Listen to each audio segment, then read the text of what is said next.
आज की सुबह रोज से थोड़ी अलग थी। सुबह के 10 बज चुके थे, लेकिन अलंकृता की अब तक आंख नहीं खुली थी।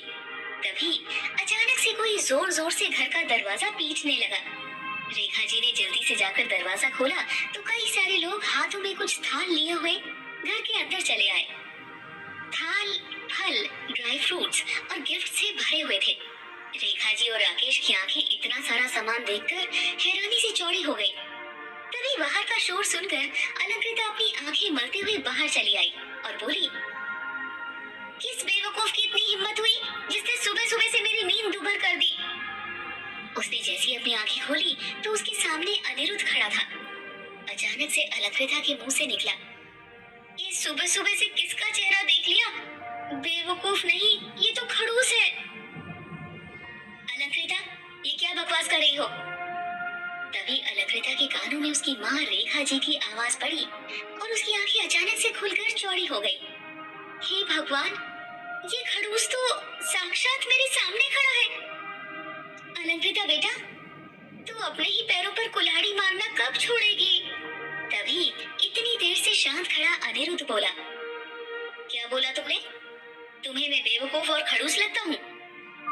हाँ, मतलब कि नहीं, मुझे तुम बेवकूफ तो नहीं लगते। सॉरी, वो गलती से मेरे मुंह से निकल गया। लेकिन एक बात तो तय है, तुम एक नंबर के खड़ूस हो और ये यूनिवर्सल ट्रुथ है।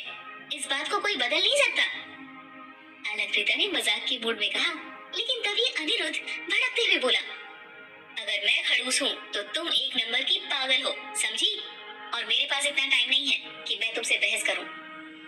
इतना कहकर वो रेखा जी की तरफ पलटा और बोला, आंटी, मैं आपको ये बताने आया हूँ कि शादी कल के कल होगी।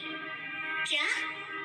अनिरुद्ध की बात सुनकर रेखा और अलंकृता एक साथ हैरानी से चिल्लाई। फिर रेखा ने आगे कहा, बेटा ऐसा कैसे हो सकता है? अभी तो हमने कुछ तैयारियां ही नहीं की। आपको कोई तैयारी करने की जरूरत नहीं है। बस सुबह से इन मैडम को जगाकर हमारे विला ले आइएगा।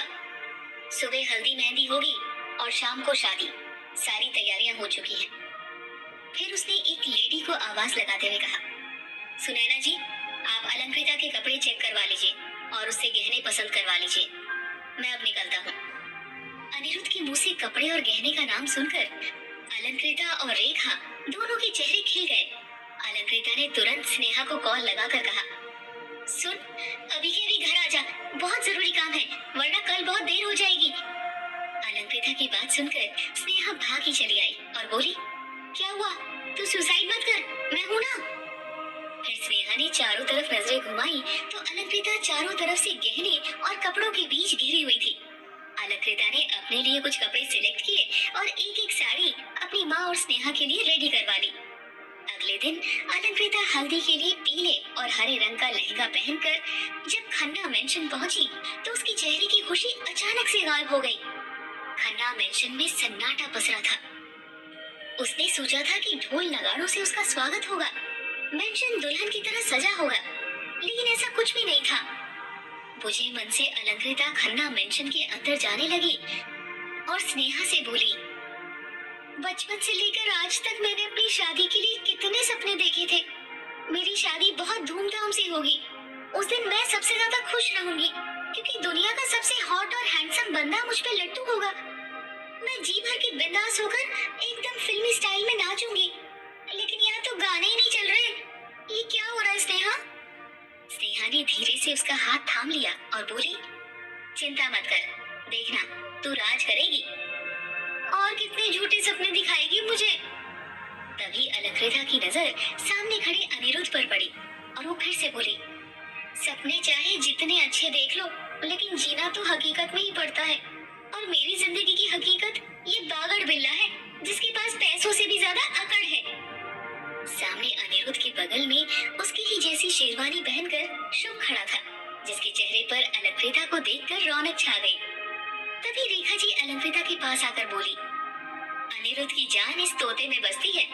अगर तुम्हें अनिरुद्ध का दिल जीतना है तो पहले इस बच्चे का दिल जीतना होगा।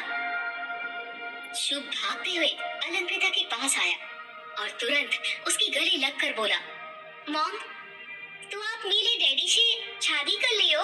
थैंक यू मेरी मॉम बनने के लिए। अलंकृता ने शुभ को गले लगा लिया और बोली, कितना प्यारा बच्चा है। तभी अनिरुद्ध ने अलंकृता के पास आकर पूछा, सारी शर्तें याद है ना, या मैं फिर से रिपीट कर दूं? सच में ये आदमी एक डरावने सपने से कम नहीं है।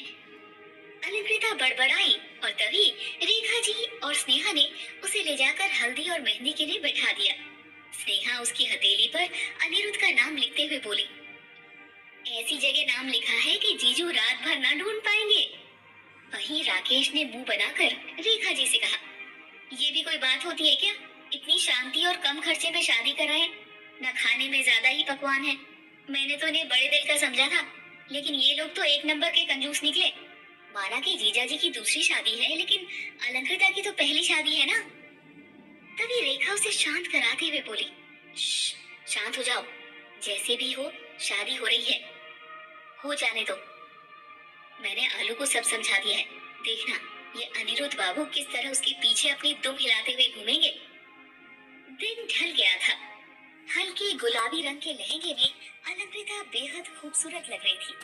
रेखा जी ने नम आंखों से उसे ले जाकर मंडप में बिठा दिया और इस तरह से बिना बैंड बाजा और बारात के अलंकृता की शादी अनिरुद्ध से हो गई। आज अलंकृता की अनिरुद्ध के घर में शादी के बाद पहली रात थी। उसे अपनी माँ की कही हुई बात याद आई, अरे आलू सुनो, मैं खूब जानती हूँ मर्द जात को, तू बिल्कुल चिंता मत कर। वो दिन में चाहे जितना दूर रह ले तुमसे, लेकिन रात में वो चोरू का गुलाम बन ही जाएगा। अचानक से अलंकृता के शरीर में सिहरन सी दौड़ गई।